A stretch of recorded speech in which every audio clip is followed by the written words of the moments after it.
All you homeowners have unique needs. Some feel the need to leave up holiday decorations year-round. Others have the need to use their garage as practice space for their new metal band. And because each homeowner has unique needs, Geico helps you get the right coverage for your home and what's in it. That way, you get exactly what's right for you, even if your needs are unique. Get more with Geico.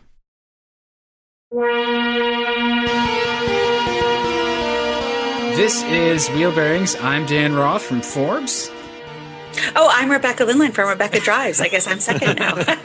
And I'm Sam Bull-Salmon from Guidehouse Insights. All right, well, let's jump into it. And Rebecca, you're driving the Infiniti Q50. And the Q50 Red Sport 400 all-wheel drive. That does have a $800 exclusive paint job that is red. And so what happened, I had planned on going on vacation with my friend Lorraine, her husband Gary, and their 4 kids, 4 of my favorite humans. They're 8 to 14 years old. And so naturally, I asked for a minivan, which at the last minute, the manufacturer pulled for reasons that I'm not clear on. And so I got delivered this Infiniti Q50 instead, which actually, it's definitely a plan B. So the kids and I kind of talked about it because they were originally all supposed to go with me on this 2-day drive down to Virginia. And we ended up going with 3 kids, the oldest in the front and then 2 of the little ones in the back. It's a 5-seater. There are seatbelts for 5 people. Most cars have seatbelts for 3 people in the back, but cannot actually accommodate 3 this is not as human beings. This is not happening. This is not happening. So I had the 3 girls, and so the 8 and 10-year-old were in the back with all their stuff. I did not realize this is the only sedan Infiniti makes right now. Well, they discontinue the Q70. It's not showing up on their site. Wouldn't surprise me. No, you're right. It's not. Yeah, I remember well when Infiniti changed from the G to the Q and Q lineup and rebranded. And I remember I was working at Kelly Blue Book at the time. And what ended up happening was people would search for the G. And then when it wouldn't come up or only used, they just would shop used. They didn't even know that this car existed. And we could tell by the traffic that nobody was shopping the Q50 because they wanted the G. And so it was this big, they really kind of fumbled on that whole branding thing, which is unfortunate. But because this car was great. It was a lot of fun to drive. One of the things that I made note of both in my review and my experience with it is that it has an absolutely enormous gas tank. I mean, when I got in, it was, the gas tank was filled and I had like 480 miles of range. And I was like, that's insane. What engine did it have? Did it have It's got the 3.0 liter V6 twin turbo, 7-speed, all-wheel drive. It's 400 horsepower, 350 foot-pounds of torque. There was plenty of power there. It was not great in eco mode, which plays into the size of that fuel tank. So I actually ended up only getting 21.8 miles per gallon over the course of 1,000 miles, of which a lot of it was highway. Well, that's not good. And that's not good at all. It's not good. I was, so my friend was driving his 10-year-old Toyota Sienna minivan, and he was getting about the same in that minivan. And, we were just really struck by it because obviously we were stopping to get gas. We were driving together. And we were probably averaging, we weren't entirely on the highway because we really were trying. We had a couple of stops that we wanted to make along the way. And we were trying desperately to avoid 95, which is really the only highway route down there. But we were still on some pretty good, very empty back roads. And I was conscious of the speed. We were going, I would say 55 to 60 most of the time, and very steady. There weren't a lot of traffic lights. We weren't stopping. And it just, that 21.8, the thing that struck me too, is that so on the way back, I drove by myself because they were staying in Virginia and I had to get the car back. So I went over the Chesapeake Bay Bridge, Route 13, which is a 2-lane divided highway. There was commercial there was times when I was in a commercial area, but again, for the most part, this was a lot of highway, and the mileage didn't change. I tried to put it in eco, but eco was so restrained that when I went to merge onto the highway, I had nothing. Yeah, you feel like it's dangerous. I had no. I was like, I got to get out of that thing. Like, why does the car not move? Yes. Exactly. I'm in this red sports sedan that's not going anywhere. So eco was just not fun. I mean, it wasn't fun, and in some ways it wasn't practical. It was so restrained. I did try to put it in that for when I was going through some of these commercial things, but to basically just try and get any kind of improvement in my fuel economy. And I just didn't get it. I mean, it started at 21.6. When I put it in eco mode on the way down, it went up to 21.8, and it pretty much stayed there. It never went above or below, which was, again, over 1,000 miles. It's rare that we get to drive these cars that far and have that experience. So, that was, and it's actually rated. I mean, looking at the Mulroney, it's rated at 19 city, 26 highway, 22 combined. And that is, so you're I got 21.8. Exactly what you got. I am surprised though with, doing a lot of highway, because my Volvo S60 was kind of like that. Abysmal mileage in town. A car that should get better mileage for its size, and a big tank. I think that car had a 23-gallon tank. I think this one has a 20-gallon tank. So you could do quite a bit of range. Right. But on the highway, that car would actually edge up towards 28 or 30. So I'm surprised that you didn't get anywhere closer to the 26. I didn't get anywhere close to 26. I just didn't. And again, I didn't reset it for the drive back, because I really, and it didn't have, I couldn't get, it said that trip A, but I could never find trip B. Yeah, but it's actually more accurate when you leave the average alone, because it's sort of like it's still compiling that average. Yes, everybody who drives it before you will affect that average, but you get a truer sort of picture. I actually reset it. So this was that 1,000 miles it came with zero. So they had reset it. So like the course of the trip. I get it. Yes. So it just shows us that you're lead foot.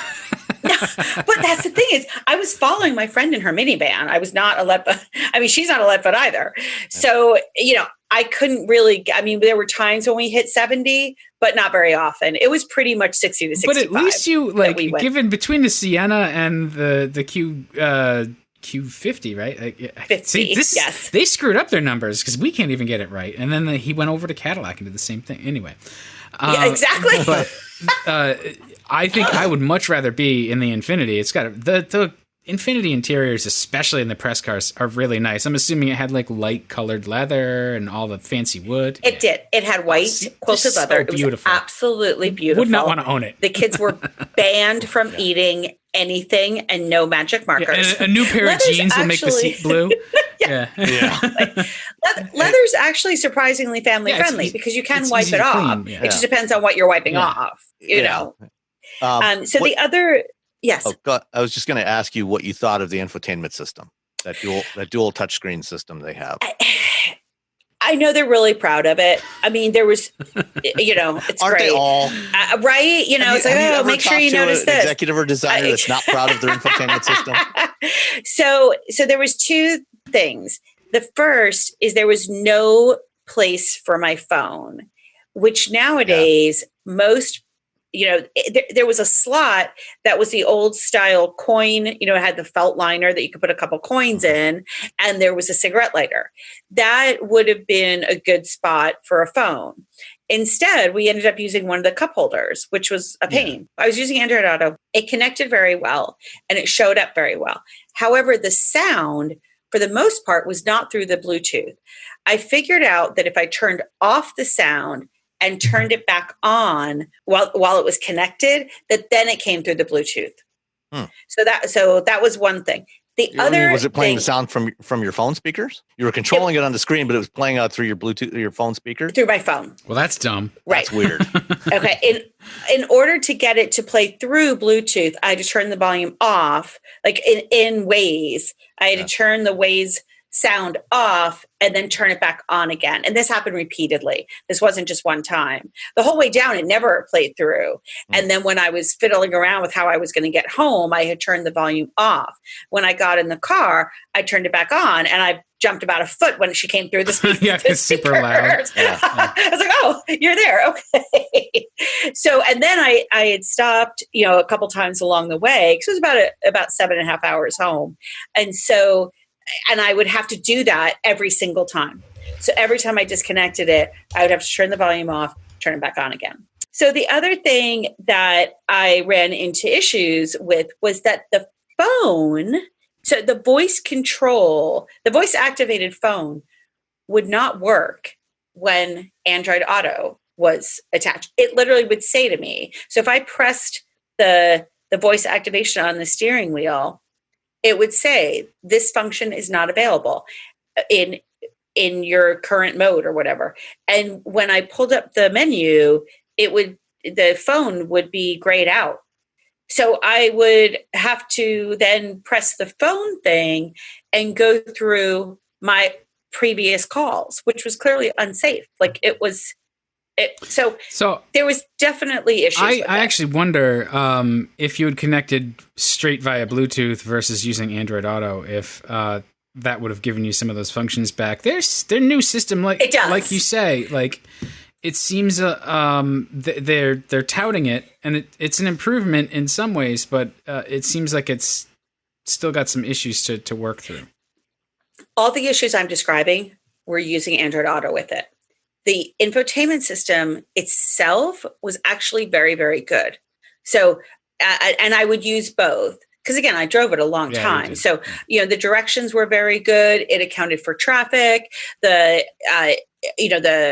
audio was very good. So all of these issues were directly related to Android Auto, was using it in Android Auto. It's, I use Waze for traffic and cops, let's face it, right? So, everybody. Right. So, so from that standpoint, it worked well. It's just that there was a couple of things that there were wrinkles, which is very typical from my experience with Android Auto in all of these cars. So the screen itself was fine.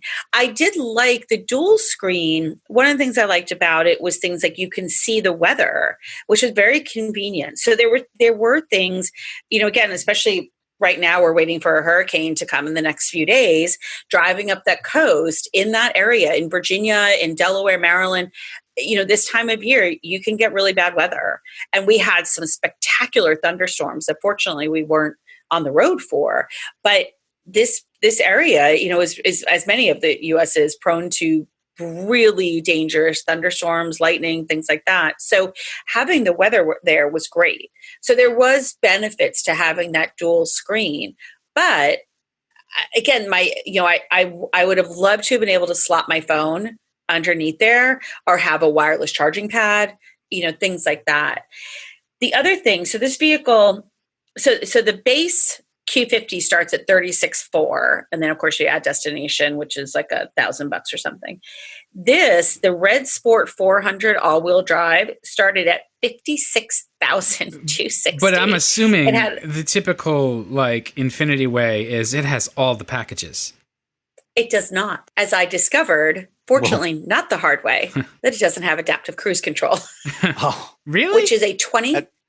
That's actually surprisingly common, on premium cars, that they don't include stuff like ACC as standard equipment. You get it as standard equipment now on a Corolla or a Camry, right? But not on a Lexus. That's the weirdest thing. It did not have adaptive cruise, which, I go back and forth on adaptive cruise control. Sometimes it's useful, sometimes it's not.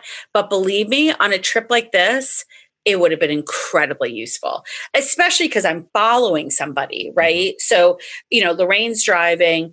She doesn't have, all the bells and whistles. She doesn't have adaptive cruise control. And so her speed would vary just by a couple of miles per gallon, miles per hour. But it was enough so that, I was constantly kind of coming off a little bit and playing with that pedal. And adaptive cruise control would have been absolutely ideal. So I reached out to Infiniti because they were like, hey, how's the drive going? And I was like, well, actually, and it's a $2,700 package. What else does it include? It's offered. Let me look in. I'll look it up and see. But yeah, they were like, "Oh yeah, that requires this package." But the crazy thing is that this vehicle. So I had exclusive paint, as I mentioned, this cargo package, the carbon fiber package for $1,520. Whatever. I mean, carbon fiber doesn't even look nice. Like. It was $60,475 without adaptive cruise. Yeah. I mean, and then of course you don't have all the safety features either. The lane departure warning. Right. I had a lane departure warning. It had this weird, tiny little light by the mirrors, and it'll beep at you too, right? Well, it was down by the side mirrors. Yeah. Yes, it was. Yeah. So I pulled up the Q50 build and price. Okay. And the proactive package says $2,700. Yes. That's got the direct adaptive steering, the ACC, lane departure warning, blind spot. Yes. So it's basically all the ADAS features that you get standard on mainstream cars. I mean, and quite honestly, too, like if it's got the direct also adaptive front lighting. Yeah. See, that's a lot of crap you don't need. Like the one thing that ruins it, and I'd be interested to see. So your Q50 didn't have it. Was the direct adaptive steering. That's the steer-by-wire, no-feel nonsense. It did not have that. So it's probably better for it. Yeah. Maybe. But yeah, it was just, again, looking at this. So this vehicle specs out at $60,475. That's with that 1,025 destination. But it doesn't have these things. It doesn't have those features that, as Sam says, you're going to get on far less expensive vehicles. So, I meant to look this up and I forgot. I don't know when this came out, what year this debuted. It was about 2015 or 16. Yeah. The current generation Q50. The interior is showing its age a little bit, from the fact that it doesn't have a wireless charging pad. It doesn't have that place to put a phone. And I know that we sort of went through this time where it was like, oh, no, you have to put your phone away, and never look at it again. But that's just not our reality. And people, do want their phone there. And, I could have put it tucked away in the center console compartment, but needing to do these changes, needing to make this, go back and forth, unplug it, plug it back in. It was just more convenient, frankly. So I never looked at it beyond that, but it was showing its age a little bit. Yeah, but this is our gripe. Like, I will get the comment back to us that you guys don't like technology, or you're cranky old men. And it's I actually like it, but you have to understand from a user perspective, if you're going to make it so that you've got to put the phone away, then you have to make the phone projection system actually work. Like, yes. And be seamless. And it's not there yet. It's not there with Apple CarPlay either. They've gotten better, but there are times where I still have to pick up the phone and fiddle with it to get what I want. Yeah. And that's, if you're going to do it, you have to commit and make it really good. And I know there's a lot of reasons why we're not quite there yet, but I think, the two screen system here didn't bug me when I tried it I think I had the QX50. Which it has the same kind of layout. It didn't bug me that much, but the rest of the car also didn't really make up for like some of that frustration either. It was expensive, and that sounds like the same thing. It's expensive, so at that point, it does. How does it drive? The engine's nice. I'm assuming that it probably rides and handles okay, but you start to look at the money and you go, I could have just had a BMW with iDrive. Well, and that's the problem, is that you start to get right, or a G70. And that's the problem, is that the sticker price. You look at that and you say, what else can I buy? For that? And I mean, it was a super fun car to drive home. I saw a brand new 7 Series, and I was like that, and it blasted. Yeah, I bet. Me. No doubt doing triple digits. I was like, should I try it? But it was fun to drive. So it's a great sports sedan. It was a lot of fun. I love the fact that it has all-wheel drive standard. It's got those 5 or 6 different drive modes, so it was nice. I would have preferred in the Mercedes GLC 43 I had, it actually had slippery mode as opposed to specific to snow. So, this had a snow mode. It's 100 degrees down in Virginia.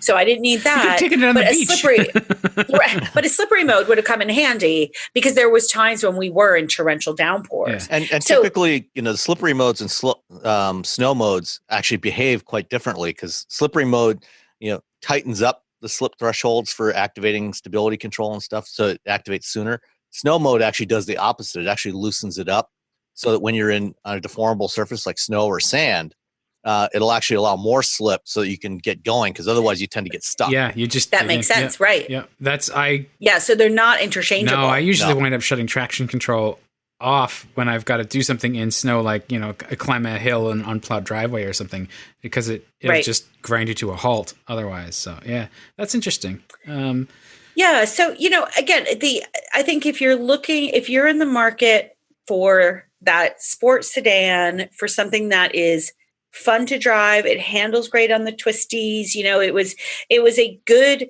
I mean, the suspension was lovely. So, we're going over all different types of road surfaces. It was quiet.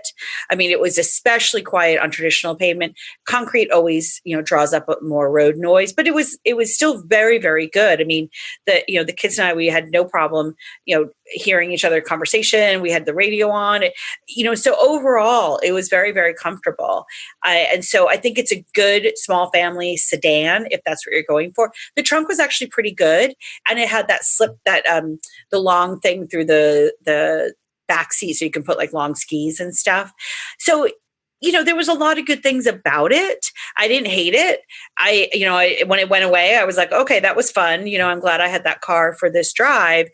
But I do think that it was just showing its age a little bit. They've tried to keep it up as much as they can. And again, for $60,000, it's just a lot of money. Yeah. I think too the fact that this is the only sedan in their lineup right now is sort of indicative of the way the wind blows for Infiniti, and I'm sure that their sales are really quite down right now. Well, the other indication is that this car actually had not been nobody had it in the press fleet in New York since about, I think they said December. Oh, wow. Yeah. So it's been just sitting idle.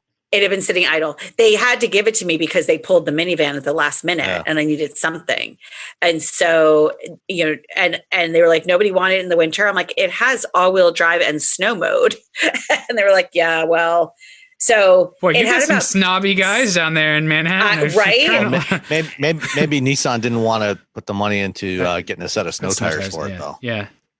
Maybe. It has 6,000. It had 6,000 miles on it, so now it has 7,000 miles on it. I mean, I know the other fleets. It was always boggles my mind when the guys with the Detroit fleet are like, "Yeah, it's got 20 miles," and I'm like, "Yeah, out here in New England, I've driven stuff with like 20,000 on it." Yeah, and it's fun. It actually, I actually like when they have some wear on them because everything's great when it's brand new.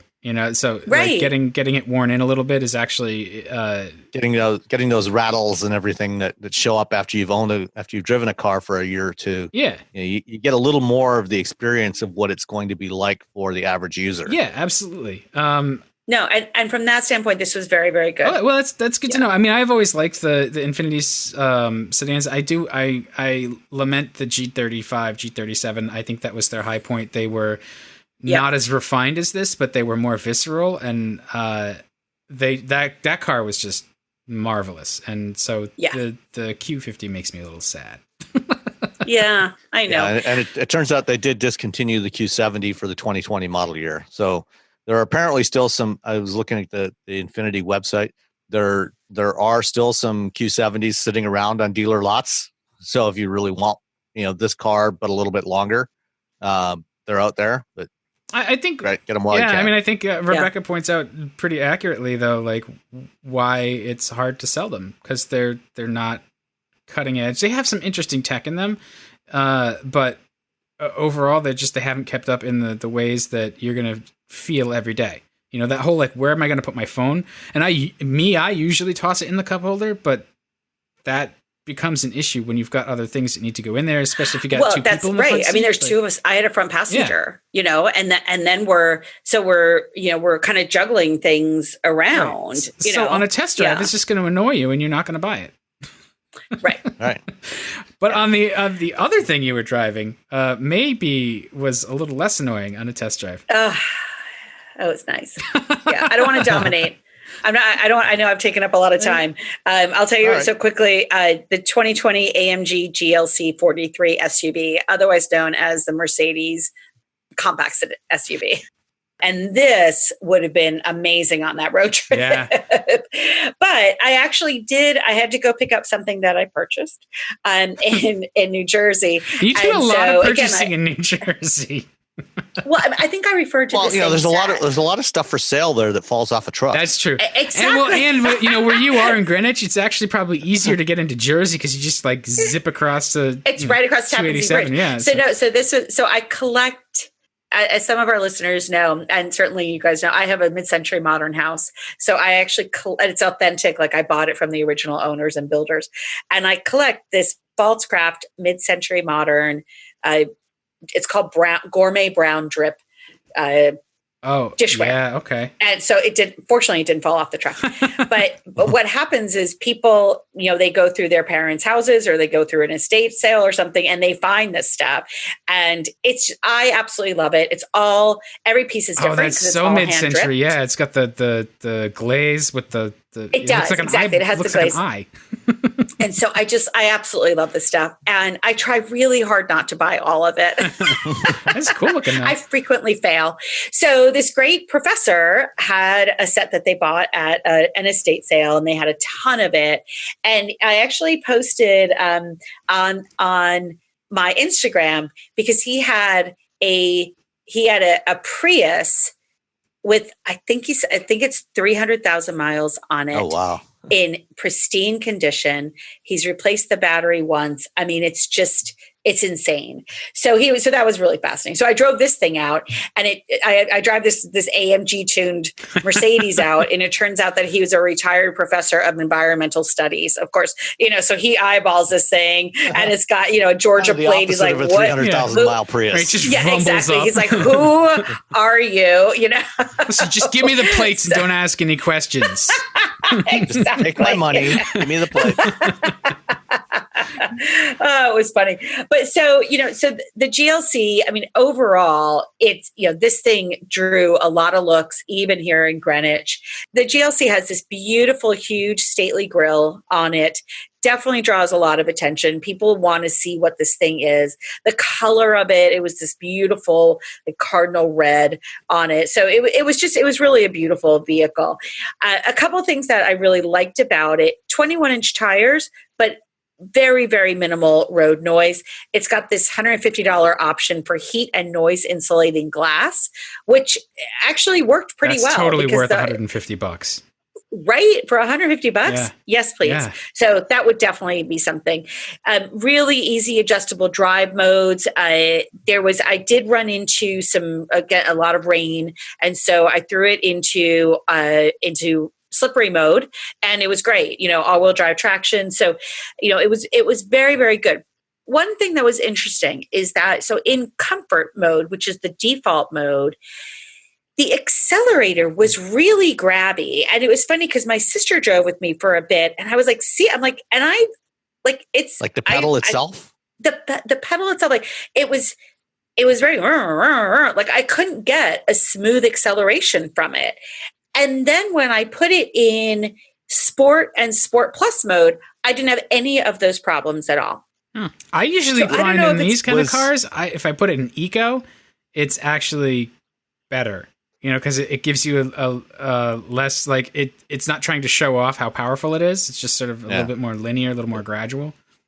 Okay. Was this one the 43 or the 56? The 43. Okay, so the 43 has the new 3-liter inline. It does, the bi-turbo V6. Yeah. And it's also a mild hybrid. It's a 48-volt mild hybrid.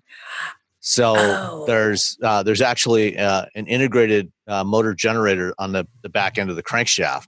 So maybe it's something with the control of that that was kind of surging a little bit when you're in eco mode, kind of trying to get smooth control, maybe, or trying to keep the power to a minimum.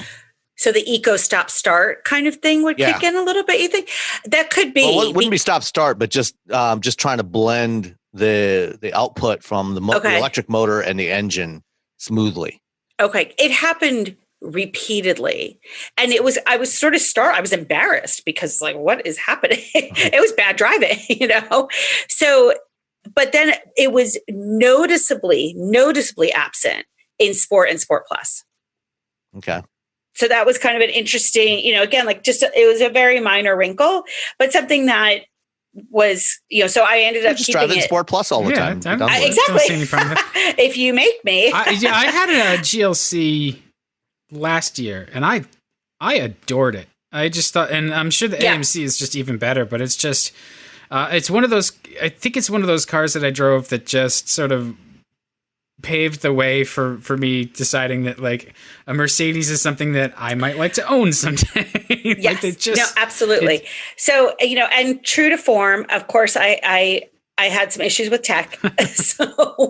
so overall, I mean, I really liked the enhanced navigation. There was real-time live video, which was super cool. So, you can switch on and you can actually see like when you have your indicators on, it turns it into the front cameras turn into live video, which was really, really cool. So I loved that part. I would have loved to have had heads up display with it. I was surprised that it didn't, especially because the X3 has a very, very good heads up display. It doesn't have live video, but a direct competitor like the BMW X3 does have heads up display. But what happened to me is, and shameless plug, this is in my review on the site, which is actually, my review is actually live. So that's RebeccaDrives.com. Thank you. It sounds better coming from you. So when I'm in navigation, if I did not want voice commands, I would have to highlight the icon for voice commands, and it would show the icon in regular, like you could see the icon. If voice activation was on, it would cross out the icon. I sent this to Mercedes and they were like, "You're right. That doesn't make any sense." So I took screenshots of it. I'm sure it made sense to some German engineer somewhere along the line. So I'm in a small group of guys, other journalists here in New York. So I asked them, like, did anybody else have this vehicle yet? And did you run into the same thing? And none of them had it yet in my little small cohort. But it was very, very bizarre. So the icons were quite confusing and strange. And I actually meant to go down to a Mercedes dealer to see if this is just, what are the odds that I get this car though? Like seriously, between the CRV and that loud, weird noise and then this thing. Well, it's certainly possible. A lot of times, the press vehicles, the vehicles that go into the press fleet, especially the early ones, are pre-production or pilot production vehicles. And that's true. Sometimes they don't always have the final production intent software, and they may or may not have gotten updated by the time that it gets to you. Right. No, fair enough. So that was the only thing. Otherwise, I mean, the interior is gorgeous. This carbon fiber, I know, Dan, you said something about this actually looks gorgeous. There was a nice spot for my phone. It just was beautiful. It was a beautiful driving experience. I really loved it. Frankly, I probably preferred the X3 a little bit more because I'm very partial to BMWs, I guess. It was a little less, there weren't as many looks with the X3. I think I talked about this before. It's a little bit less dramatic, but you can't go wrong with either vehicle. So this one starts at 60,000 and change. As tested, it was 79,007. I was actually able to build one on the site for 82.7 and up, because there's so many. A bargain at options. Twice the price. That's exactly. Jesus. But I mean, it was nice. It was nice. It was fun. Just a quick correction. I was wrong. The GLC 43 still has the old twin turbo V6. It's not the new inline six yet. Oh, it says it's bi-turbo. Yeah, so it's a twin turbo V6, but it's not the new inline six that they have in some of the other Mercedes and AMG models, which has the mild hybrid system. This one does not have that, so it's just bad tuning when it's in eco mode. Okay, well, so this is the AMG tuned one, right? Yeah, but it's just poorly tuned in eco mode. Well, and it's probably trying to compensate. And I coincidentally, this actually gets 21 miles per gallon, like the Q50. But you're in an SUV, and you've got a lot more room. You're also in a Mercedes, and you're in a Mercedes. I mean, come on. Who cares what kind of fuel economy it gets? You have especially an AMG. Right? Yes. You don't buy an AMG for the fuel economy. It's more about point to point speed at that point, right? That's the way I look at it. It's like efficiency is less of a matter. It's more about how fast can I, get between those dots on the map. Yeah. Yeah, no, and this was a lot of fun. Yeah. It was great. I do like me some Mercedes, and the AMGs have that character. But now I'm in a Kia Seltos this week, so it's back to reality. Super interesting too, though. That's a new model that will be. We have to stay grounded. Yeah, right. Yeah, exactly. It doesn't have keyless entry. I'm going out of my mind really? Finding those keys. Yes. Well, hang on. Hold it for next week. Okay. Because Sam, we can talk about the Hyundai Sonata Hybrid now that we've all had this car, I think, and yes, me and Rebecca both seem pretty impressed with it. What's your take? It's fantastic. I'm not going to go into a whole lot of depth because we talked about it, and also the regular Sonata, and most of what we said about the Sonata before, as well as the Sonata Hybrid, certainly applies to this. Really nice interior, really nicely executed, especially for this segment and this price point. Again, I would say for me, this interior is second only to the Mazda 6 in terms of the material quality and the look and feel of it, and a very close second at that. So I think it's excellent. The hybrid, outstanding fuel economy. I got 51 miles per gallon with this. Yeah, I got ridiculous fuel economy too. That's amazing. Yeah, which for a mid-size family sedan with a very roomy back seat, a big trunk, that's amazing. It's you can't complain about that. That is a feat of engineering for sure. One thing that was interesting, I don't know, when you both had the hybrid before, right? Mm-hmm. Yes. Did the ones that you have the solar roof? Yes. I don't think mine had the solar roof.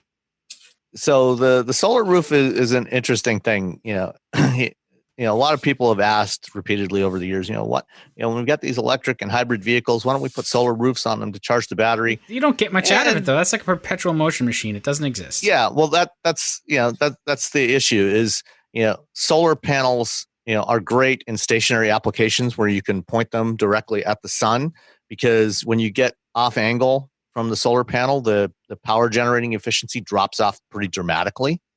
And in the specs, Hyundai says that the solar roof on this thing can charge the battery fully in about 6 hours, which I suppose would be true if you were sitting under noonday sun directly in for California. 6 hours. Yeah. In California. Or maybe even in Michigan, in the summertime. But I mean, that California sun looks different. The sun doesn't stay directly over the roof of the car, pointing straight down directly into those cells for any 6 hour period contiguously. So one of the things I noticed on the instrument cluster on this, where you've got the normal power flow meter on a hybrid that shows you if you're getting power from the engine or the battery or whether it's regenerating. There's also an extra little icon in there for the solar panels, and it's like a bar graph, and it actually lights up depending on how much power you're getting from the solar cells. And as I drove around, and I was at different angles to the sun, it would go from being full, so I was getting full power out of the solar cells, down to it was like 5 bars. Sometimes go down to 1 bar, and if you went under a tree or under a bridge, it goes down to 0. They have made a very very sophisticated light meter. That's great. Yes, yeah. So it does put some power back into the battery. It literally says 2 miles. Yeah, well, I mean that's about what you get from from a battery in a typical hybrid. Is about 2 miles of very light driving. So this is not going to have a huge impact one way or the other on you. It does come standard in the limited trim. I'm not sure about the other trim levels. What they charge for it, or if it's even available. But it does come standard on the limited trim. Which the car I had was priced at $36,430, including the destination charge, which I think for what you get in this car, is really generally a great value. I mean, you're getting outstanding fuel efficiency, without even really having to try very hard. A lot of the times, certainly, almost all the time driving through my neighborhood at 25 miles an hour, 20 to 25 miles an hour, it would be on pure electric mode, until I got out onto the main road. And even then, a surprising amount of time, the engine would shut off and it would be coasting. So Hyundai's done a great job on both the blending of the engine and the hybrid, so that it's really seamless, and also, really getting the engine shut down as much as possible, when you're coasting or sailing, and certainly when you're decelerating, that, so that they're really extracting the maximum from this thing. And I think they've really done an outstanding job. The system has come a long way since the first generation Sonata hybrid 10 years ago.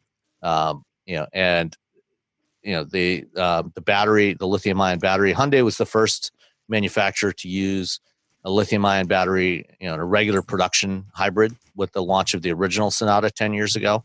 And they've continued to do that. And, so you're not giving up any trunk space for this, and it's just really well executed across the board.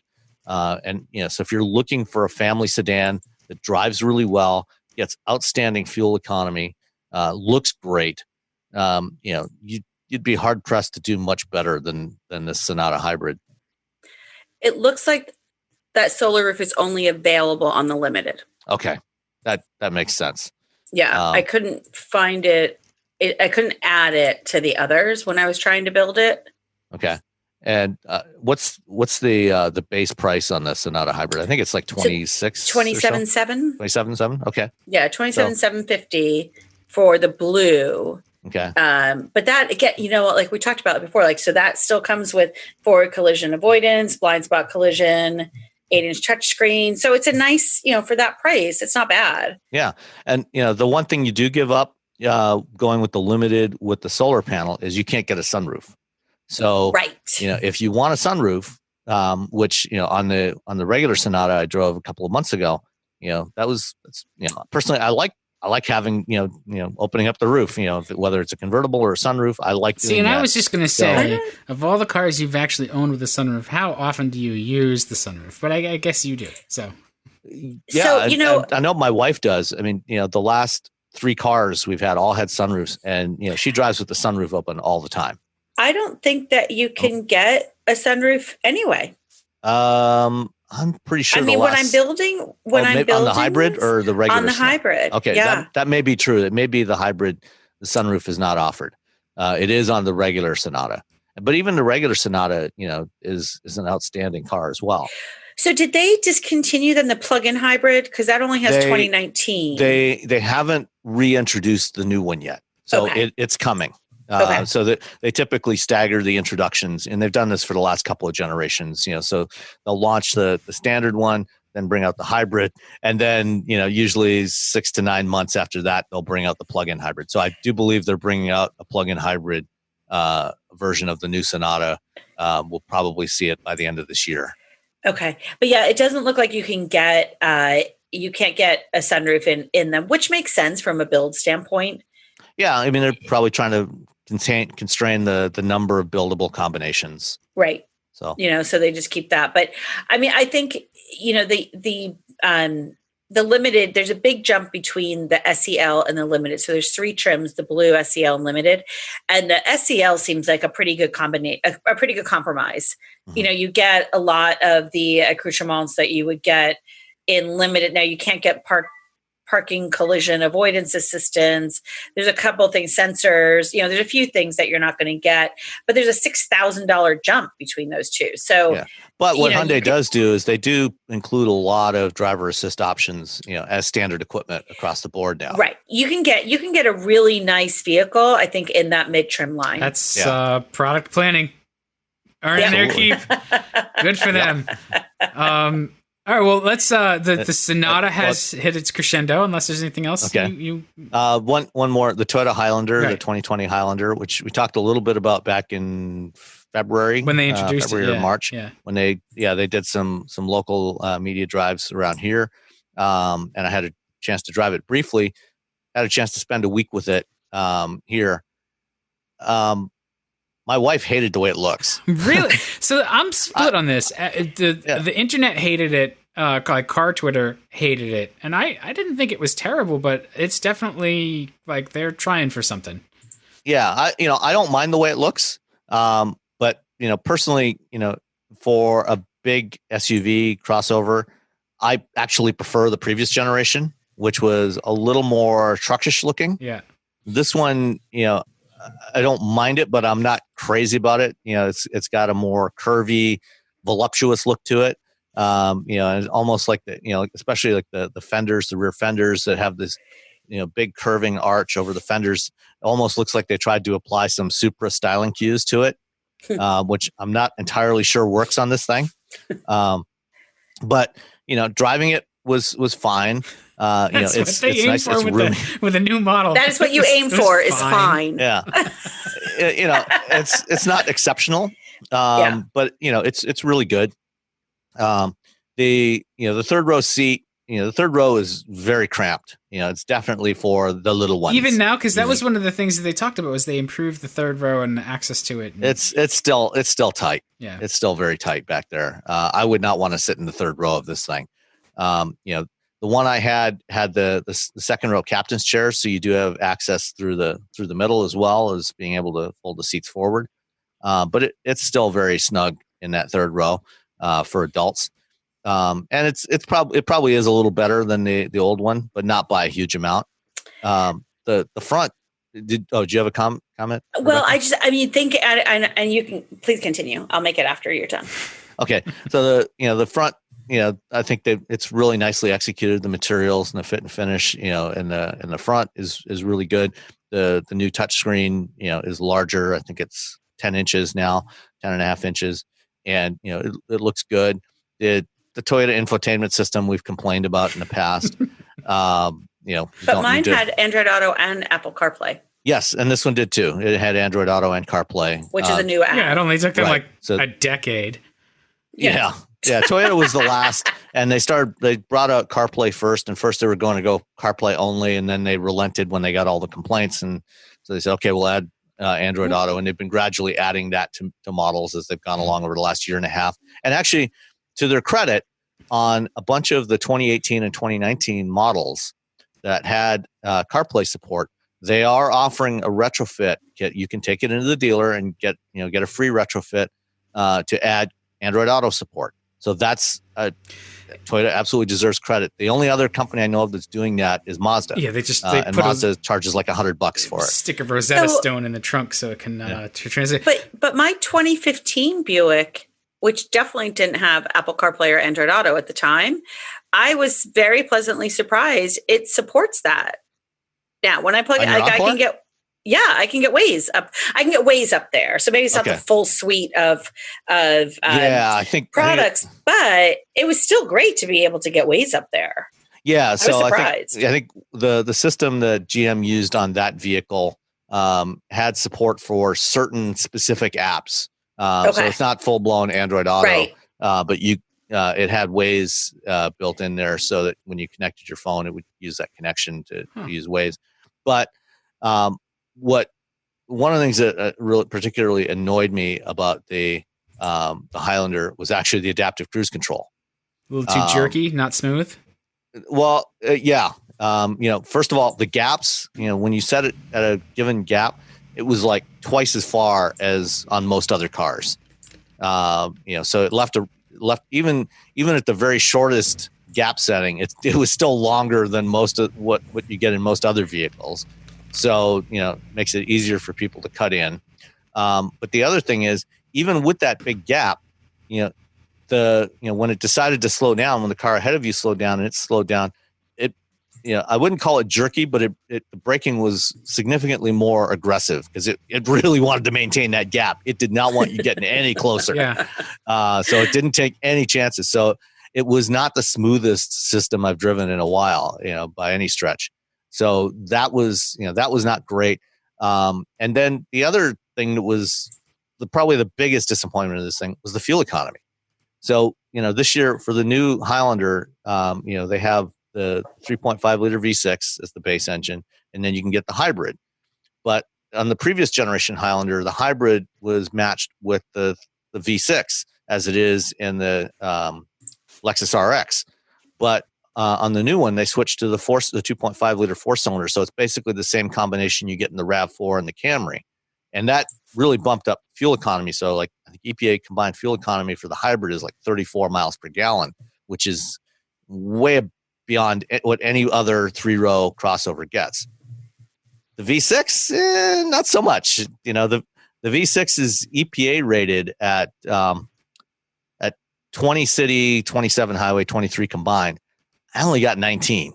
I was just looking at my pictures. I got 19.1. You're only going to get 19 with that thing. I don't care what the EPA numbers say. If that's what a vehicle that size with 3 rows, that's all it gets. That's what. Yeah, and I was I was driving it the way I normally drive, which I typically get pretty close to the to the EPA combined number, and so I was not beating this thing up or anything, and it just didn't do very well, and actually a lot of times, in city driving, it was closer to 17 most of the time. So, well, the fact that we got the exact same is saying something. Yeah. So, if fuel efficiency is important to you, absolutely, and you want to get the Highlander, absolutely make sure you check out the hybrid, because the V6 is nowhere near what you're going to get with the hybrid. My feeling on the Highlander, because I had it a few months ago, is that there's so much competition in this space that has greatly improved. Mm-hmm. And that's the thing, is that I didn't feel like I was driving the future with this vehicle. And you do feel like that when you get into ones like the Palisade or the Telluride. Palisade, exactly. Yeah. And the Telluride. And so that's what I felt like, there's so much competition. This is a stalwart vehicle. You're never going to go wrong with a Toyota, but there's some really, really good alternatives out there. The Subaru Ascent is another one that I named. That just, I like this styling, so it didn't bother me at all, but, and the interior was really, really nice. They had some really nice features in there, but I just feel like there's so much competition for this price point. Well, I think the one that I had was $50,000. Yeah. This one was $51,654, including delivery, which, this is a platinum, so it's loaded. That's what I had. Yeah. But, you can get, a Palisade or a Telluride for significantly less than that, for many thousands of dollars less. And I think that they're better vehicles to drive. Yeah, I think so too. I think better third row seating. Yeah, better access, better tech, better dynamics. That they're really well thought out, and like that's. Yeah, and arguably better looking, much better looking. Design is always a very personal, subjective thing. So I'm sure, there are people that are going to look at the Highlander and look at the Palisade or Telluride or Ascent, or even the VW Atlas, and they're going to prefer one over the others. And there will be those that prefer the Highlander, and that's fine. That's great. And especially if what you want is a 3-row utility that gets fantastic fuel economy, you absolutely need to look at the Highlander hybrid, because that hybrid, that 34 miles per gallon it gets, is way beyond anything else in this segment. Well, I know nobody does hybrids Toyota has been known for their hybrid technology. It's absolutely fantastic.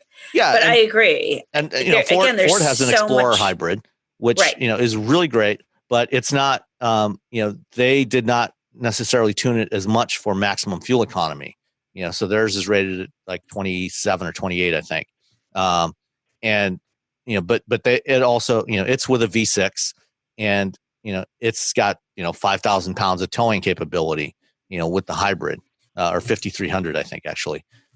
So it's they've gone, they've biased it in a different way, which is fine. That's that was their choice. But I just find with Toyota overall, they've been, this isn't entirely fair, but they have been resting on their laurels in some ways. They've been so dependent upon that baby boomer demographic for so long.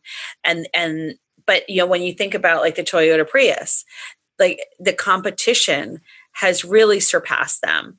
And that's what I think that the Highlander, that there's so much competition out there that it's not a no-brainer to go buy a Toyota anymore, because there's other competition out there that's just as good, if not better. And again, when you think about resale value and stuff, maybe overall ownership experience may not be exactly the same, but there's still a lot of really good vehicles out there. Yeah. All right, Dan, it's your turn. Okay, so let's circle back to Nissan and how you were talking about the Infiniti Q50 not having adaptive cruise. I had a Versa, and it had adaptive cruise. That's amazing. Yeah, the Versa is, for 2020, they've redone it inside and out style-wise. The underpinnings are still pretty much the same, which is fine. There wasn't really a ton wrong with that car. Pretty simple underneath, beam rear axle. So you had a pretty big 14.5 cubic foot trunk. Rides and handles decently. It's not as squishy as the last one that I drove. That just felt like a modern day. It was terrible. It was, the last one. It was a bad car. So it's funny that the Versa has really matured. Its first generation, everybody loved it, but we especially loved the hatch more so than the sedan. And then the second generation, they made it long. It had they were crowing about the back seat leg room that's bigger than a Mercedes E-Class, which is all well and good, but the rest of the car looked like I don't bad. It was ugly. It was tall and lumpy and blobby, on little wheels, and it looked like it was going to tip over all the time. Yeah, and it's like it aggressively went for the crown of lowest priced car in the United States, and it achieved it, and you could tell. And it was a cheap car built cheaply.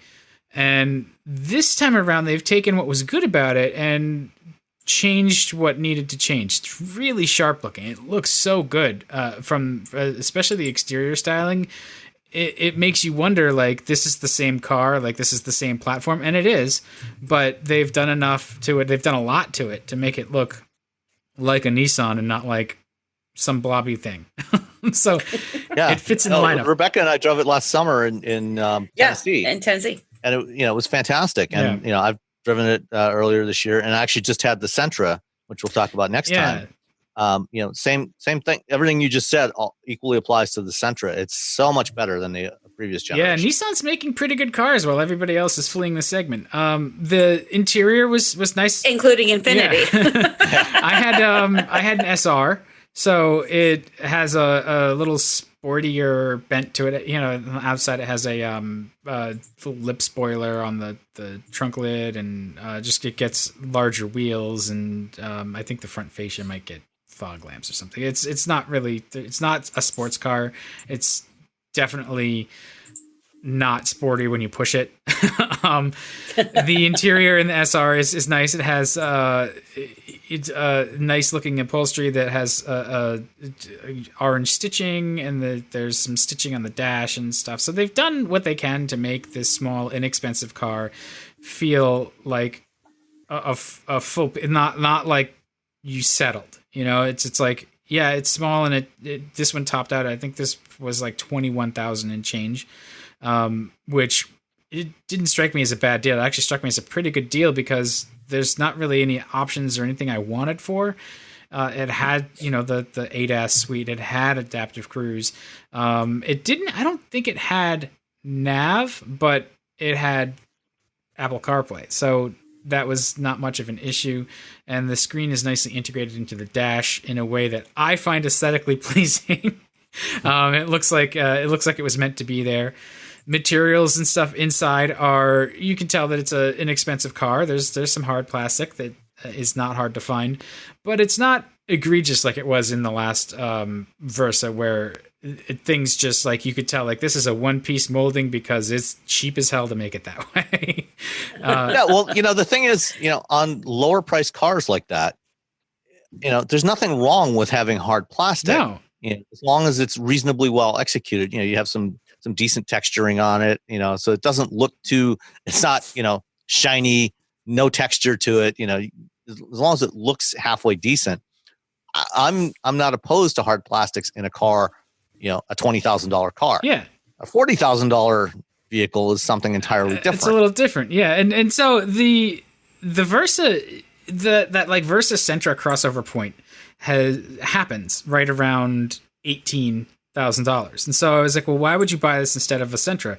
And the argument just basically comes down to equipment, because the Versa is a little tighter than the Sentra. It's not actually that much smaller.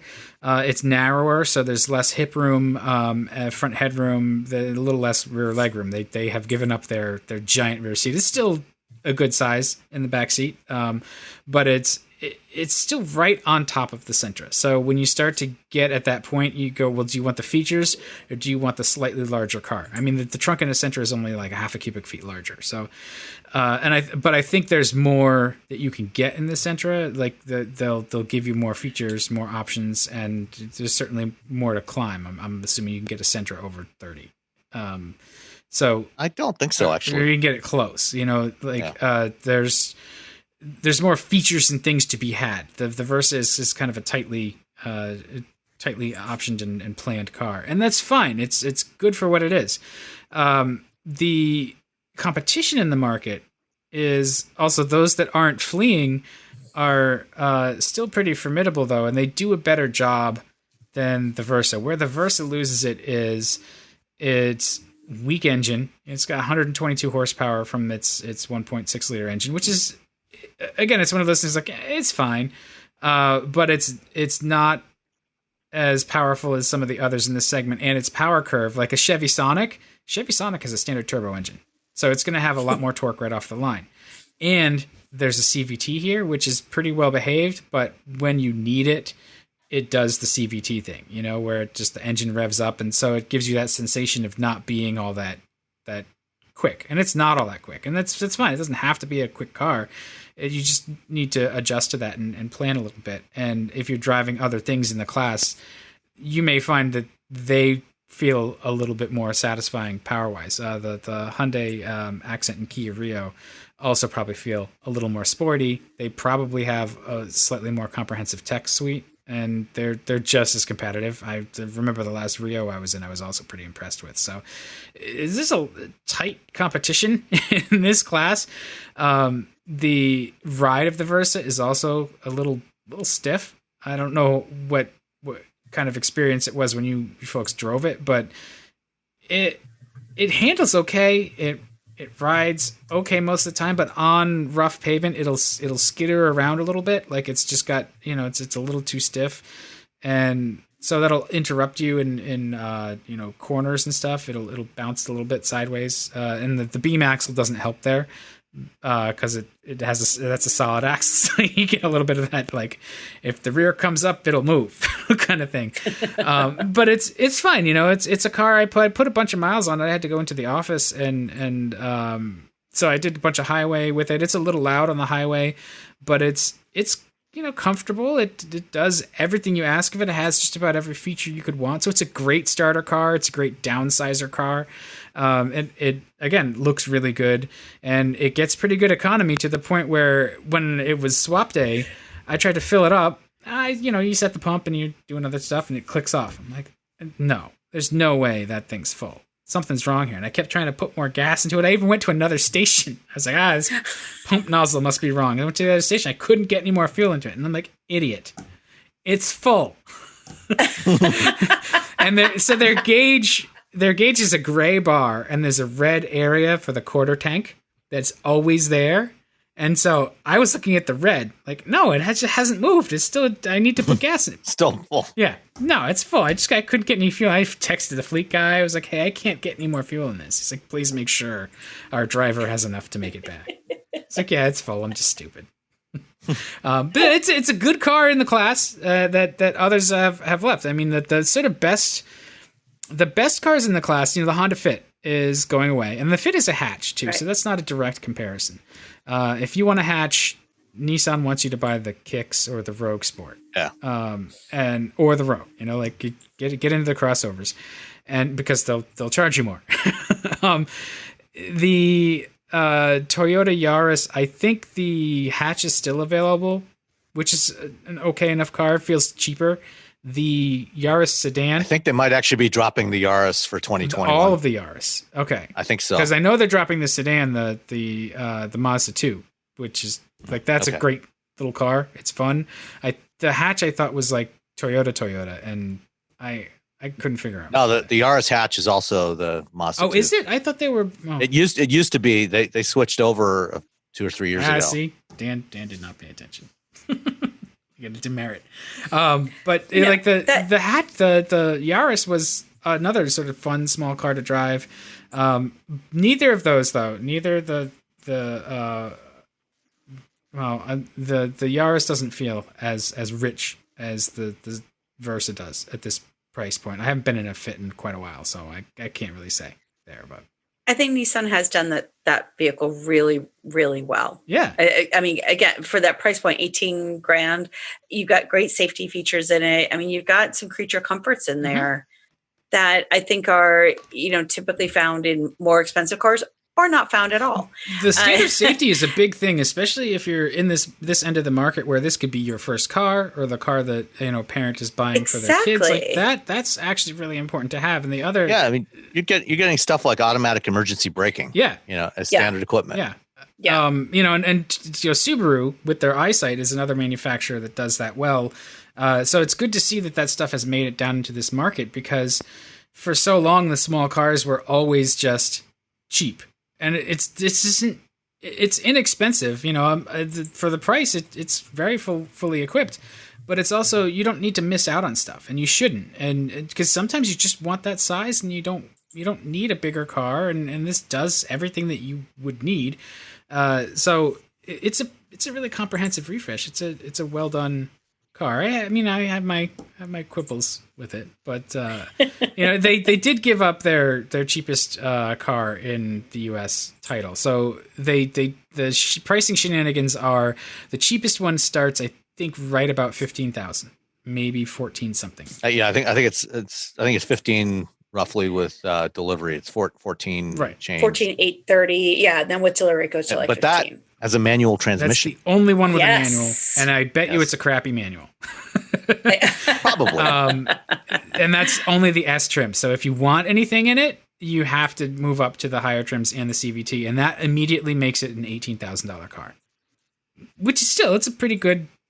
But by today's standards, aside from the Mitsubishi Mirage, it's still, that's basically the starting price now for any decent small car. Except for when I was looking, because I dug into the Sonic standard with an automatic and a turbo for 14 and a half. But that's going away too. Yeah. So yeah, but the Versa S still has automatic emergency braking, as I mentioned, lane departure warning. Yep. So it does high beam assist. Yep.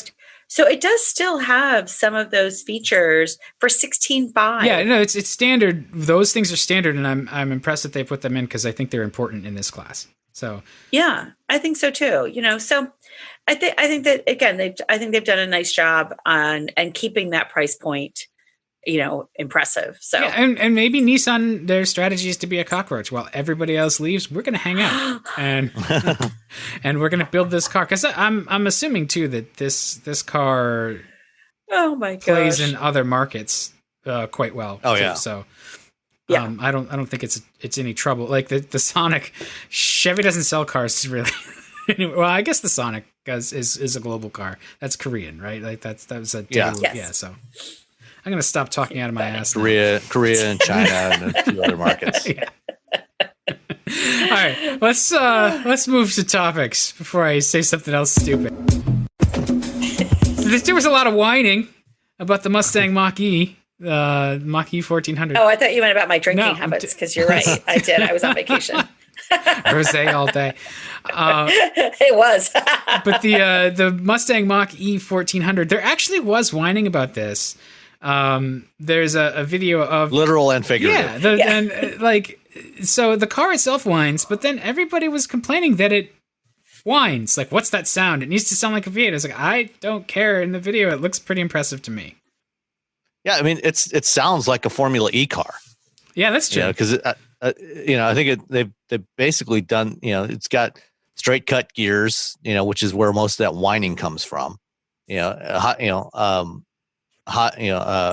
strength differentials, and that's basically it. And then what they've done is they gave this thing to Von Gittin Jr. and the crew at his shop, and they worked with Ford Performance, and they took they've got 7 electric motors in this thing. They've stacked up 3 driving the front axle, 4 driving the rear axle, and the way the controls are set up, you can run any number of them on either end. So you can do anything from a single motor front wheel drive to 7 motor all wheel drive, with torque vectoring. How does that work though? The 7 motors, like, why do you need 4 motors on the rear axle? Like, part of the purpose of building this thing, aside from showing, we can build a high performance electric drift Mustang, that makes a lot of smoke. Is also to experiment with this platform to figure out okay, how much power do we need? So by being able to run any number of motors on the back there, depending on which ones you send juice to, or on the front for that matter, you can try out different combinations of front and rear torque balancing. So if you want 2 front motors, 4 rear motors, so you've got a more rear biased or more evenly balanced. You can play with it in different ways, really easily, much more so than you could do with an internal combustion car, and try out a lot of different combinations.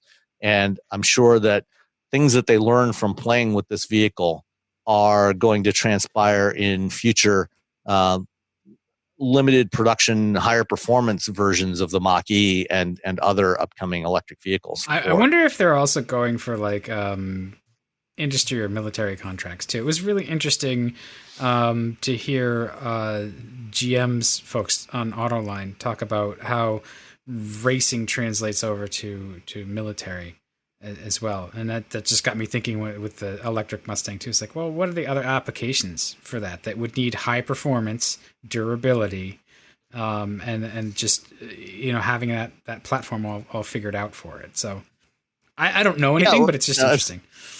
I mean, maybe, things they learn from this will get translated into a future electric F-150 Raptor. That'd be all right. Yeah. So that's acceptable. Yeah. Nobody would complain. So what do you think? Like, do you think that it needs V8 sound or anything? Or Sam, you sound pretty fine with it. I mean, I love the sound of a big V8, but, I know that this thing is not a V8, it's electric. And, the sound should be authentic to what it is. Just the same way, I love the sound of a big V8. I also love the sound, of, a flat 6 turbo Porsche, and a V12 Ferrari, and they all have distinct sounds, so there's no reason why an electric vehicle should sound like a GT500. And I kind of like the sound, that whine, when I first heard that last summer at the Formula E race in New York, I thought, wow, this is actually really cool.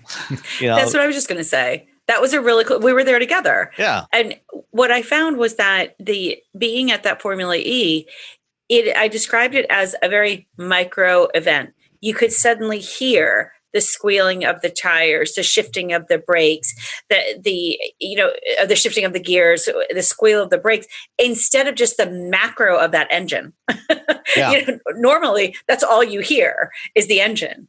And this time, it was so quiet, but the absence of noise allowed you to then hear all these other things that were going on. Right. And even when you do, hear it coming, that sound, more, that whine is more like a TIE fighter in Star Wars, Yeah. And again, it's authentic to what it is, which is good. I have no issue with it. I will miss the sound of V8s. Fortunately, I'm old enough that probably within the rest of my lifespan, we'll still have them around. But future generations may not. But as opposed to the baby Dan here. I mean, there are still Victrolas and wire recorders, so all that stuff is still around for. You can still hear the clip clop of a horse every once in a while. For new generations to discover. I mean, there's not a whole lot that's as thrilling as a stationary engine, big 1-cylinder turn of the century stationary diesel that just shakes the ground when it runs. So I'm sure that younger folks will appreciate the things that we appreciate as well. And the sound of a dog cut gearbox just whining like that with all the power going through it, that's got its own sort of impressiveness to it that you don't appreciate, I think, until you see it in person. It's easy to see the video and be like, it doesn't sound like whatever, but no, it sounds like its own thing. Let's see. Next on our list was GM and EVgo. So there's a charger shortage if you're not a Tesla driver. There's and arguably even Tesla drivers experience shortages, when there's a lot of people trying to travel at once. I mean, you can look around online and find lots of people, every time there's a holiday weekend or, busy period, you can find, Tesla drivers posting their pictures of the long lineups at the supercharger stations. I have to wait 3 hours to charge up my car, and so with those people around you, they're insufferable. So and there are dead malls too. There's not even anything to go do. Oh my gosh, you're funny. The shortage of chargers is really a universal thing because the reality is, even with fast charging, with 350 kilowatt fast charging, it still is going to take you 20 minutes or more to get a full charge on a long range EV. And I did several interviews yesterday, media interviews, and one of the things, there's 168,000 gas stations in the United States. There are currently about 16,000 DC fast chargers at about a little over 8,000 locations. That's more than I thought there were. Yeah. So there's 8,000 stations. They average anywhere from, in some cases, one DC fast charger up to like 12 or 18 at some of the supercharger stations, but mostly somewhere in the 4 to 6 range. So, our projection at Guidehouse is that by 2025, we'll have 66,000 DC fast chargers in North America and 144 by 2030. But, this deal between GM and EVgo is, just one incremental step in that direction.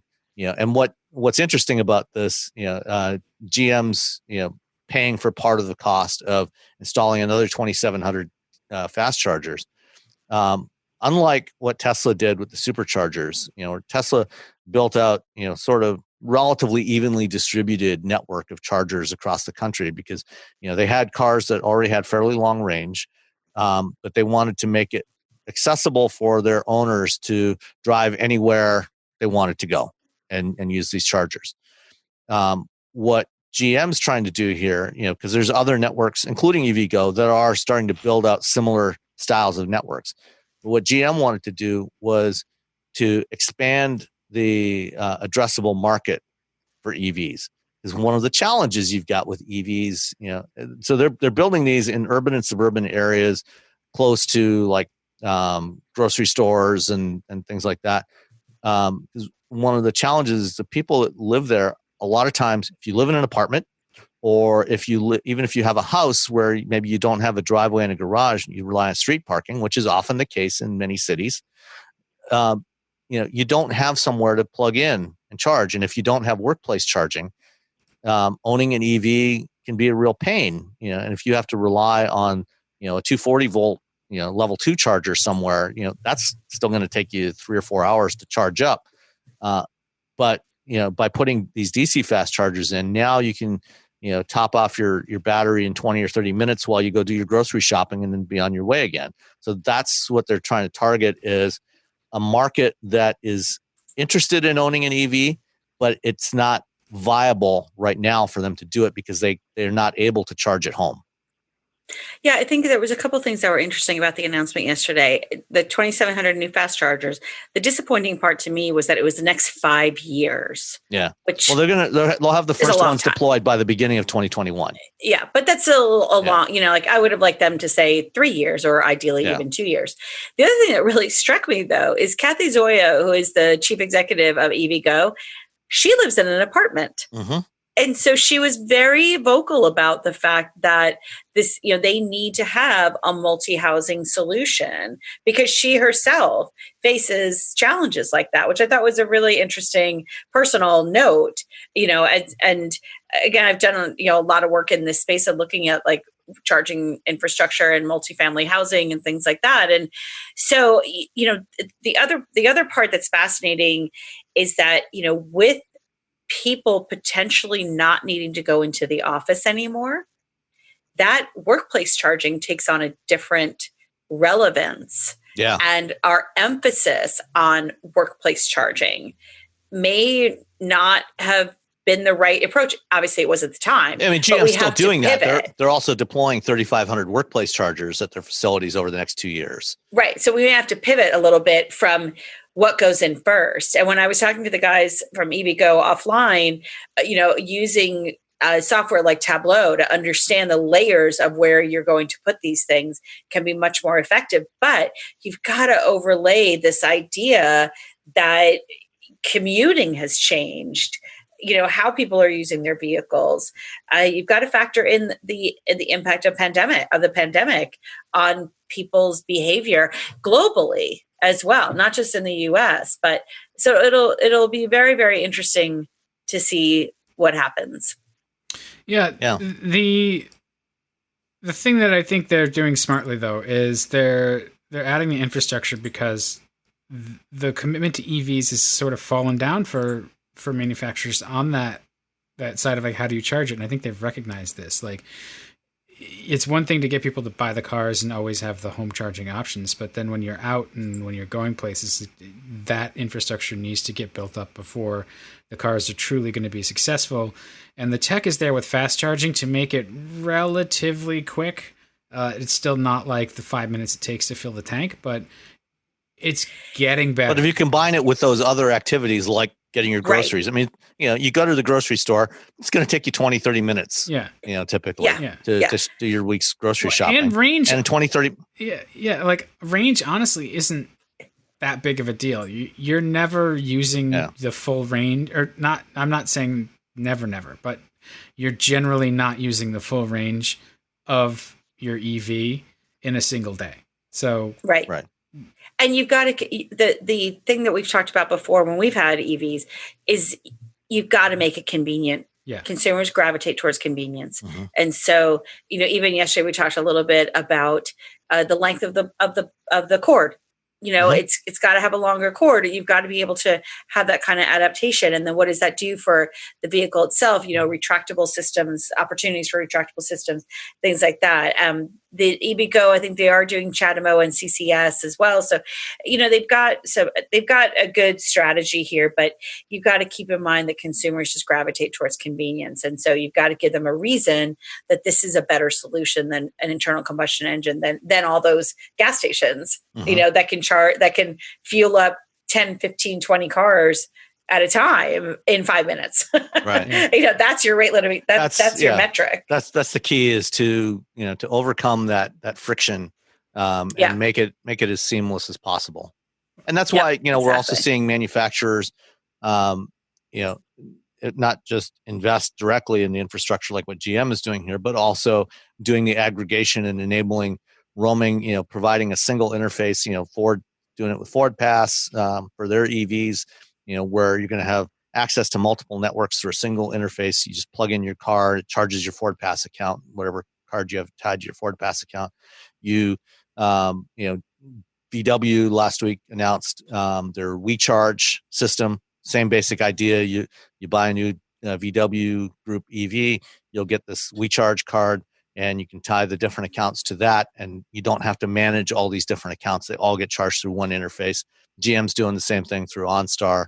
So, you know, those sorts of solutions will help to minimize the friction. So, you know, as you're talking, though, it strikes me that we're still leaving out a lot of people here. Because you need to be able to afford it first.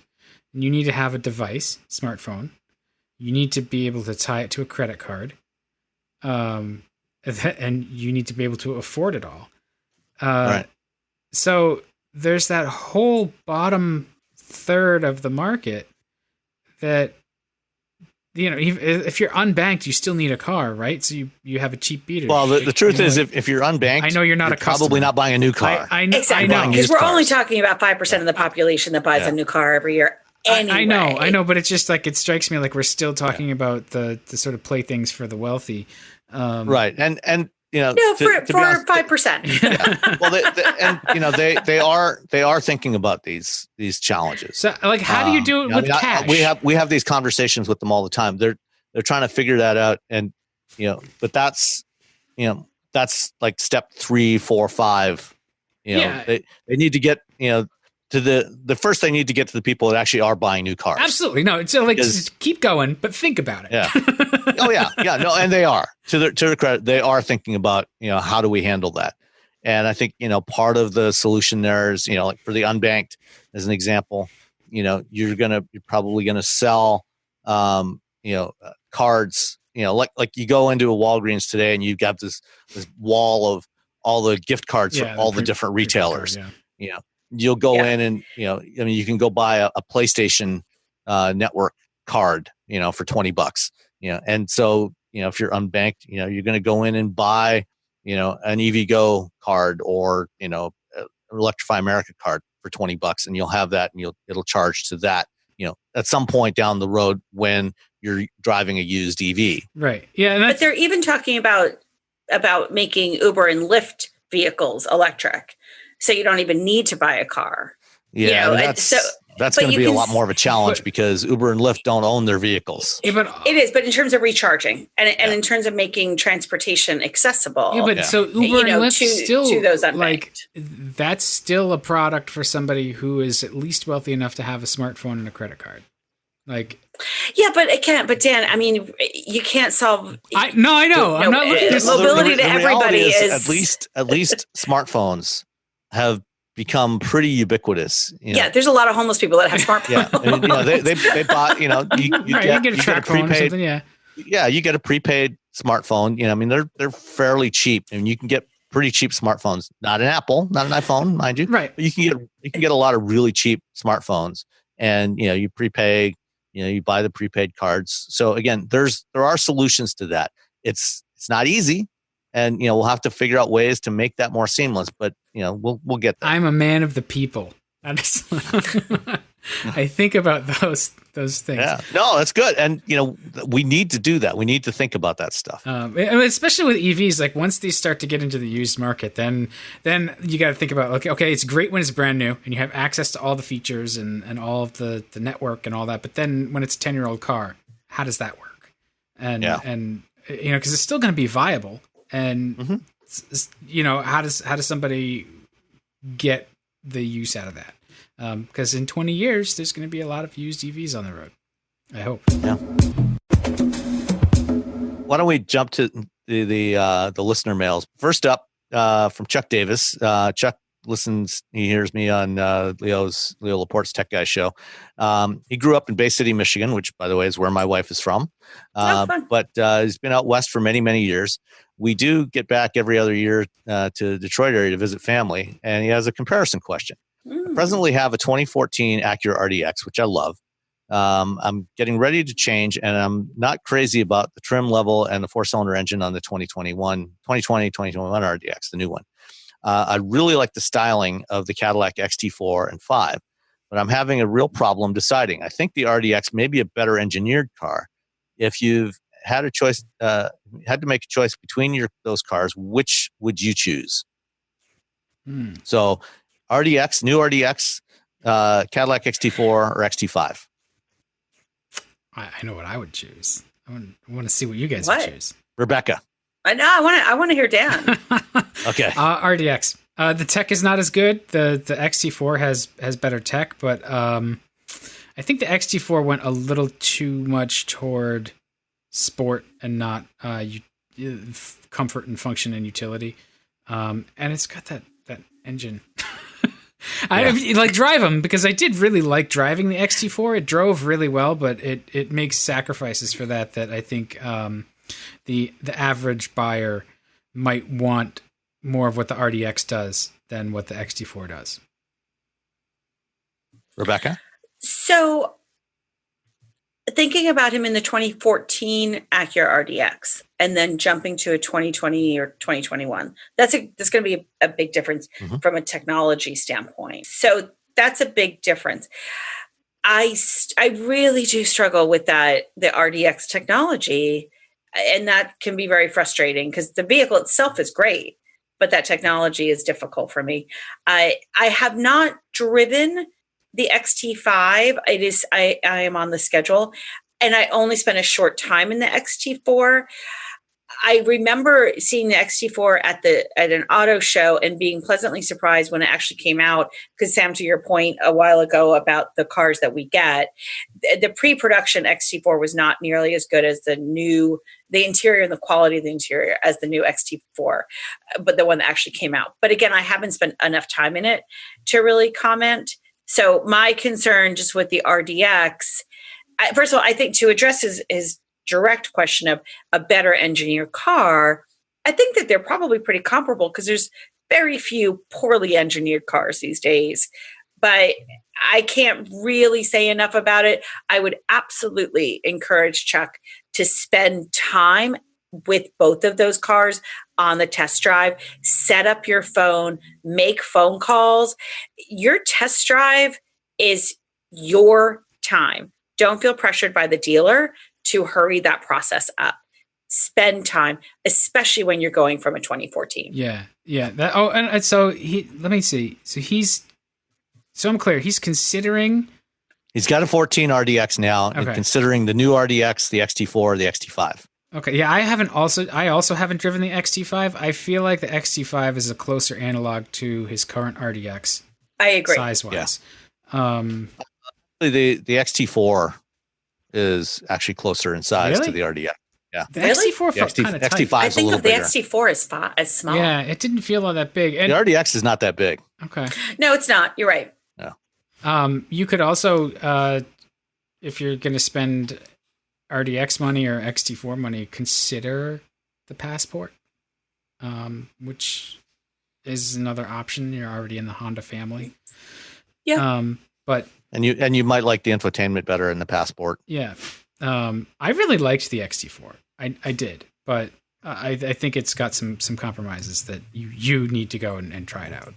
Yeah, my main complaint about the XT4 was just the NVH. Yeah. Both the engine noise and road noise on certain roads. It drives really well. It looks great. It's fantastic. It looks great. Yeah. It's fairly roomy, for the size class it's in, which is about the same as the RDX. The XT5 is a little bigger. Been a couple of years since I drove the XT5. But they're both two-row utilities.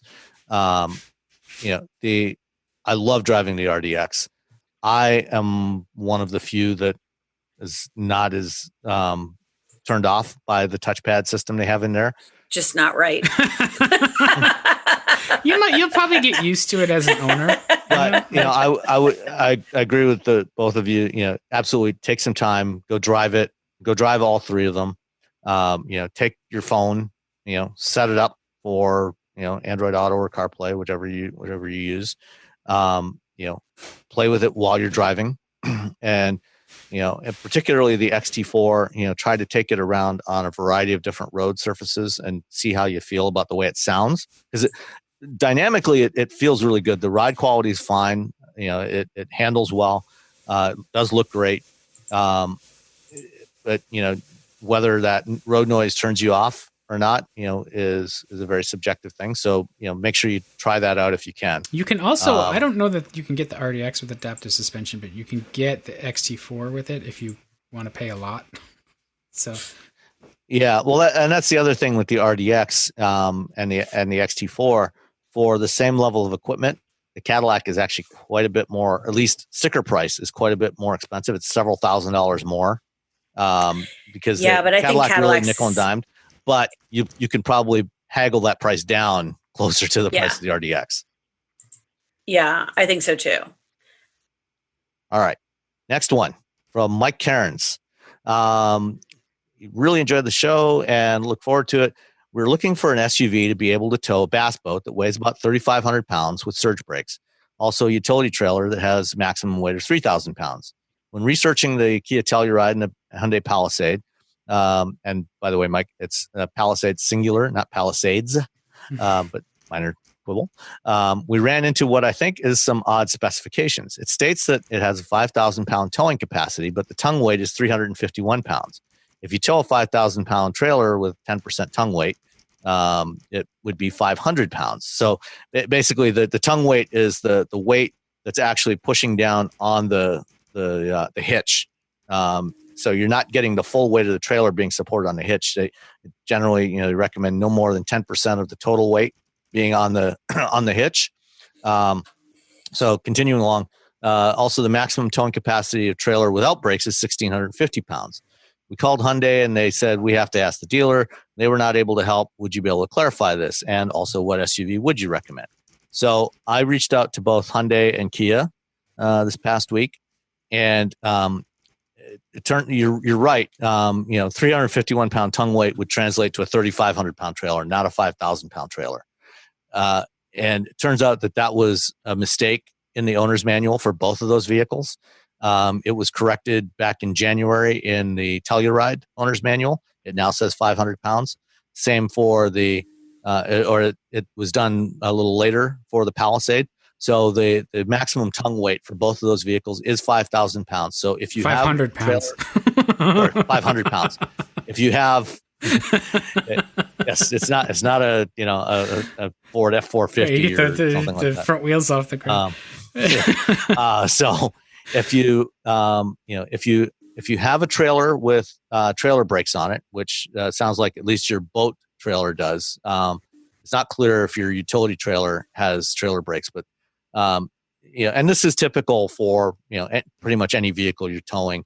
If you're typically the maximum tow rating is based on a vehicle on a trailer that has its own brakes, as opposed to a trailer that's unbraked. It's always going to be lower for an unbraked trailer. So if you have a trailer with brakes on it, you get 5,000 pounds and a 500 pound tongue weight. If it's an unbraked trailer, it's going to be 1,650 pounds. That's it? Wow. Yeah. Well, I mean, that's for safety reasons. When you're towing that much extra weight, behind you, if you don't have brakes on the trailer that are controlled from the vehicle, then you're going to have much lower trailer towing capacity. That's the way it is for everybody. As far as what other SUVs we would recommend as alternatives, certainly, for your boat, they, both of these can handle what you've got. Do you guys have any other suggestions for good 3-row utilities for towing? Durango. Yeah. It's not. Yeah, Durango's an excellent choice, especially with the V8. Yeah. Explorer. Yeah, Explorer's probably pretty good too. Yeah. Explorer with the 3.5 EcoBoost will do 5,600 pounds, 5,000 with the 4-cylinder, and 53 with the hybrid. Yeah, I think basically, we're talking about a truck based. Well, yeah, those. Yeah, not necessarily. What is the Traverse? Neither is Durango or the Explorer. They're both unibodies. What is the Traverse do? The Chevy Traverse. Traverse I would assume the Traverse is like 1,500. Used to be 4,500. I'm not sure. Really? I think it's still 4,500. I'm impressed with that. Usually, because those are the two. The Durango and the Explorer are the ones that stick out as being better towing SUVs that aren't truck based. Because otherwise, if you're towing a lot, like you're probably looking at maybe something like a 4Runner. I don't know what the 4Runner tow rating is, but since that's also truck based, it's probably decent-ish. The Durango, I think, with the V8 can do like 7,200 pounds. So because then you're getting up to like the Chevy Tahoe. The Grand Cherokee. Grand Cherokee Trailhawk will tow 7,200 pounds. Right. Well, the Hellcat. That would be my choice. None of those are that efficient though. Like that's the thing. If you're looking for efficiency, the probably the next best bet would be the Explorer Hybrid. Yeah. It's got good towing capability, and it's also pretty efficient in normal driving. All right, one more, last one, real quick. This is from Lane Sykes. My wife and I are in our 70s, living in South Lake Tahoe. We have the 4x4 snow requirement covered with our low mileage 2004 BMW X3. We live in Baja during the winter and only see snow on cameras. We would really like a four-door sedan that is comfortable to drive and has all the latest safety and tech features. I'm a geek and love all the extras. Budget around the mid $35,000 mark. Mazda 6, Hyundai Sonata, or? I'm going to go with the Sonata. Really? Let's see. 35,000s. Or the Accord? Yeah, Accord's a good choice. Camry's good too. Yeah, Camry's good too. The tech in those is sort of. That's true. The Accord or the Mazda or the Sonata. The Sonata is probably the most modern of those, and the Accord's good too. I just feel like the Sonata, because when we think about tech, also it's not just the infotainment system; it's all the safety features, also. Mm-hmm. That's the thing about this segment. These sedans, pretty much all of them now have all those safety features as standard equipment, even on the base. Yeah, but some have more, or at least available. And I feel like that's pretty. It's pretty common across all of them that you're going to get lane keeping assist, adaptive cruise control, blind spot monitor, auto headlamp, auto high beams. I felt like the Sonata was a really good package. Hey, well, here's one thing. I don't disagree. I think the Sonata is fine. You could also get yourself a Kia Stinger. That's actually an outstanding choice, and you can get one, base Stinger in that price range. Yeah. Actually, you could probably get a better than base Stinger and haggle the price down because they don't sell all that well. Yeah, and it's a hatchback. I mean, come on. Yeah. It's a good time, and it's roomy. Okay. Yeah, excellent. Dan wins. Yes, Stinger. Otherwise, I think it'd be fun to watch them get in and out of it. Well, the 6 would be my other choice. I like the 6, but the Kia Stinger is a little more esoteric choice. So, yeah. All right. Nice. That's it. We've done it. We've done another podcast. I'm going to go turn the air conditioner on again now, so it's not so steamy. And why do you turn it off? Oh, because it makes noise. It's loud. Yeah. Not all of us live in, climate controlled. Yeah. I'm getting there. But you're a man of the people. That's right. I'm a man of the people. I need to suffer for my art. So, all right. In between now and the next time, send us your thoughts and questions, and we'll answer them. Otherwise, we'll see everybody on the next episode. Thanks, everybody. Bye. Thanks, everyone. Bye.